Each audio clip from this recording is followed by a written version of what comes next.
بسم اللہ الرحمن الرحیم۔ تہجد کی نماز پڑھنے کا صحیح طریقہ کیا ہے؟ اس اہم ترین سوال کا جواب بہت سے لوگ نہیں جانتے۔ اکثر لوگ تہجد کی نماز پڑھتے تو ہیں، لیکن ان سے چند ایسی غلطیاں سرزد ہو جاتی ہیں جن کی اصلاح انتہائی ضروری ہے۔ آج کی اس تفصیلی گفتگو میں ہم ان تمام پہلوؤں کا نہایت گہرائی سے احاطہ کریں گے کہ تہجد کی نماز کی نیت کیسے کریں گے، تہجد کی نماز میں سورۃ اخلاص کتنی بار پڑھنی ہوتی ہے، 8 مرتبہ، 6 مرتبہ، 4 مرتبہ یا 2 مرتبہ؟ کیا تہجد میں کوئی اور سورت بھی پڑھ سکتے ہیں یا نہیں؟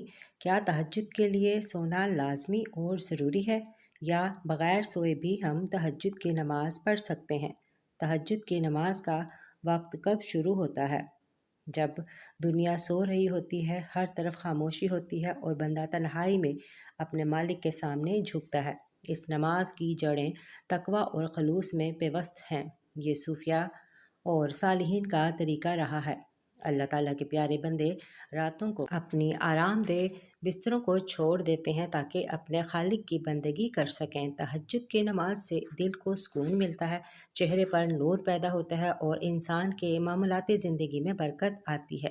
جو شخص تہجد کا عادی ہو جاتا ہے، اسے کائنات کی ہر شے سے بے نیازی حاصل ہو جاتی ہے، کیونکہ اس کا تعلق کائنات کے مالک سے براہ راست جڑ جاتا ہے۔ اب آئیے بات کرتے ہیں کہ تہجد کی نماز کی نیت کیسے کریں گے۔ در حقیقت نیت دل کے پختہ ارادے کا نام ہے۔ زبان سے الفاظ ادا کر کے نیت کرنا نہ تو نماز کے فرائض میں ہے اور نہ ہی واجبات میں سے۔ البتہ اگر کوئی زبان سے الفاظ کہہ لے تو بہتر ہے، لیکن اگر نہ کہے تو کوئی گناہ نہیں ہے۔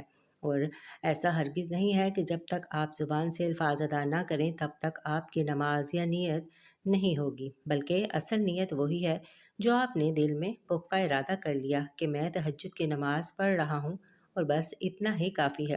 تاہم اگر آپ الفاظ کہنا چاہیں تو یوں کہہ سکتے ہیں کہ میں نے 2 رکعت نماز تہجد کی نیت کی واسطے اللہ تبارک تعالیٰ کے منہ میرا کعبہ شریف کی طرف۔ پھر نیت کرنے کے بعد آپ نماز شروع کریں گے۔ نیت کے حوالے سے ایک بات ذہن نشی کر لیں کہ اگر آپ رات کو سوتے وقت یہ ارادہ کریں کہ میں نے تہجد کے لیے اٹھنا ہے، لیکن نیت کی زیادتی کی وجہ سے آپ کی آنکھ نہ کھل سکی، تو اللہ تعالیٰ اپنی رحمت سے آپ کو اس نیت کی برکت سے تہجد کا ثواب عطا فرما دیتا ہے۔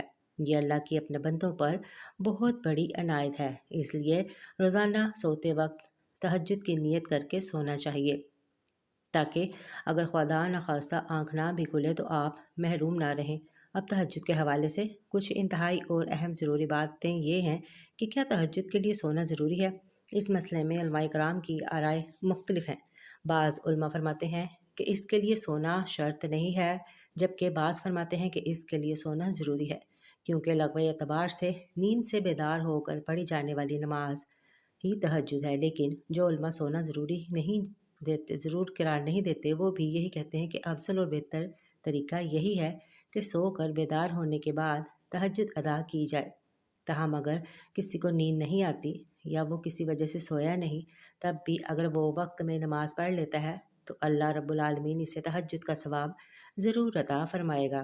فقہاء کے نزدیک تہجد کا لفظ ہجود سے نکلا ہے، جس کے معنی نیند کو ترک کرنے کے ہیں۔ بس عشاء کے بعد سو کر اٹھنا اس نماز کی روح ہے۔ لیکن اگر کوئی شخص عشاء کے بعد رات بھر عبادت کرے تو اس سے صلاۃ اللیل، رات کی نماز کا ثواب تو ملے گا ہی، البتہ سنت مطہرہ کی پیروی میں سو کر اٹھنا ہی سب سے اعلیٰ عمل ہے۔ اب بات کرتے ہیں کہ تہجد کی نماز کا وقت کب شروع ہوتا ہے اور کب تک رہتا ہے۔ تو واضح رہے کہ جب آپ نے عشاء کے 4 فرض ادا کر لیے تو آپ کے لیے تہجد کا وقت شروع ہو گیا، اور رات کے کسی بھی حصے میں آپ نیند سے بیدار ہو کر تہجد ادا کر سکتے ہیں، جبکہ اس کا آخری وقت طلوع فجر تک ہے، یعنی جیسے ہی فجر کی نماز کا وقت شروع ہوگا تہجد کا وقت ختم ہو جائے گا۔ اس کا سب سے افضل وقت رات کا آخری حصہ ہے، جو سحری کا وقت کہلاتا ہے، کیونکہ اس وقت اللہ کی خاص رحمتیں نازل ہوتی ہیں۔ جیسا کہ پہلے حدیث پاک کے حوالے سے بیان کیا گیا، رات کے 3 حصے کیے جائیں تو آخری حصہ سب سے زیادہ بابرکت ہے۔ اس وقت سائلین کی پکار سنی جاتی ہے اور گناہ گاروں کی بخشش کا پروانہ لکھا جاتا ہے۔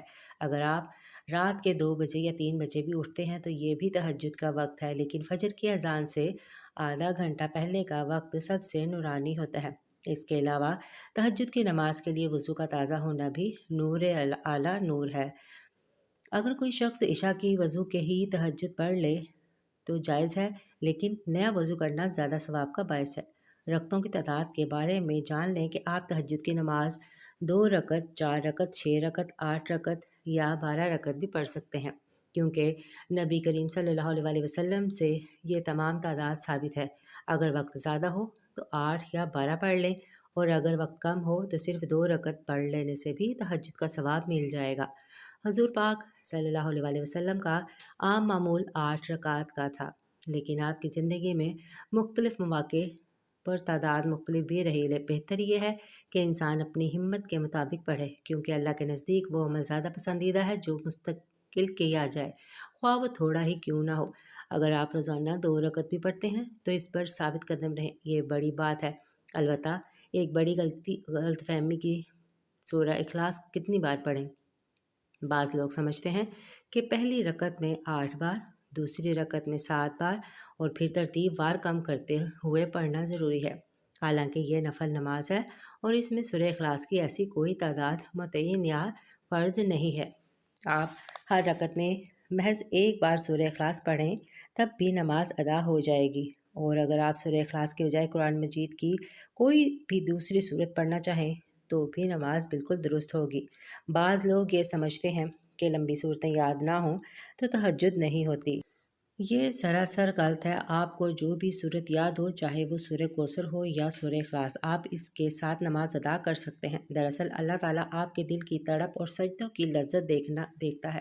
صورتوں کی لمبائی نفل نماز میں فرض نہیں ہے۔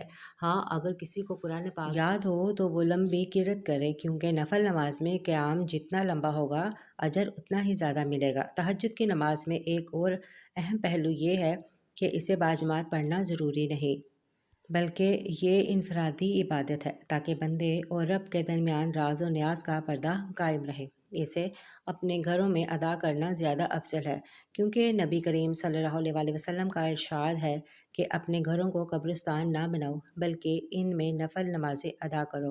گھر میں تہجد پڑھنے سے برکت آتی ہے، شیطان بھاگ جاتا ہے اور گھر والوں میں دین کی رغبت پیدا ہوتی ہے۔ خواتین بھی اس نماز کا خاص اہتمام کر سکتی ہیں، ان کے لیے بھی وہی فضیلت ہے جو مردوں کے لیے ہے۔ نماز ادا کرنے کا طریقہ یہ ہے کہ پہلے دن میں پختہ نیت کریں، پھر تکبیر تحریمہ کہہ کر نماز شروع کریں۔ یہاں یہ بات نہایت اہم ہے کہ تکبیر تحریمہ اور قرأت میں اتنی آواز ضرور ہونی چاہیے کہ اگر شور نہ ہو تو آپ کی آواز آپ کے اپنے کانوں تک پہنچ جائے۔ بہت سے لوگ صرف دل ہی دل میں پڑھتے ہیں اور ان کے ہونٹ حرکت نہیں کرتے، تو یاد رکھیے کہ اس طرح نماز نہیں ہوتی، کیونکہ الفاظ کی ادائیگی ضروری ہے۔ نماز کے دیگر ارکان جیسے رکوع، سجود اور قعدہ وغیرہ بالکل اسی طرح ہوں گے جیسے آپ عام نماز پڑھتے ہیں۔ سجدے میں لمبی دعائیں کرنا اور گڑ گڑا کر اللہ سے مانگنا تہجد کی خاص روح ہے۔ رسول اللہ صلی اللہ علیہ وسلم نے فرمایا کہ وہ بندہ اپنے رب کی سب سے زیادہ قریب سجدے کی حالت میں ہوتا ہے، پس تہجد کے سجدوں میں اپنے گناہوں کی معافی مانگیں، اپنے رزق کی تنگی دور کرنے کی دعا کریں اور امت مسلمہ کی خیر و عافیت کی دعا کریں۔ تہجد کی نماز کے بعد مسنون دعائیں مانگنا بھی سنت سے ثابت ہے۔ آپ اپنی مادری زبان میں بھی اللہ سے باتیں کر سکتے ہیں۔ اللہ تعالیٰ تو دلوں کے بھید جانتا ہے، وہ زبان سے زیادہ دل کی آواز سنتا ہے۔ اگر آپ کے پاس وقت ہو تو نماز کے بعد تسبیحات فاطمہ 33 بار سبحان اللہ، 33 بار الحمدللہ اور 34 بار اللہ اکبر کا ورد کریں اور کثرت سے درود شریف پڑھیں۔ اس سے آپ کی دعا کی قبولیت کے امکانات بڑھ جاتے ہیں۔ اس کے علاوہ تہجد کے وقت کی ایک اور خاصیت یہ ہے کہ اس وقت کی خاموشی انسان کو اپنے نفس کا محاسبہ کرنے کا موقع دیتی ہے۔ دن بھر کی مصروفیات میں انسان اکثر بھول کر اللہ کو بھول جاتا ہے، لیکن یہ وقت صرف اور صرف اللہ کے لیے مخصوص ہوتا ہے۔ تہجد گزار بندوں کے لیے اللہ نے جنت میں خاص بالا خانے تیار کر رکھے ہیں۔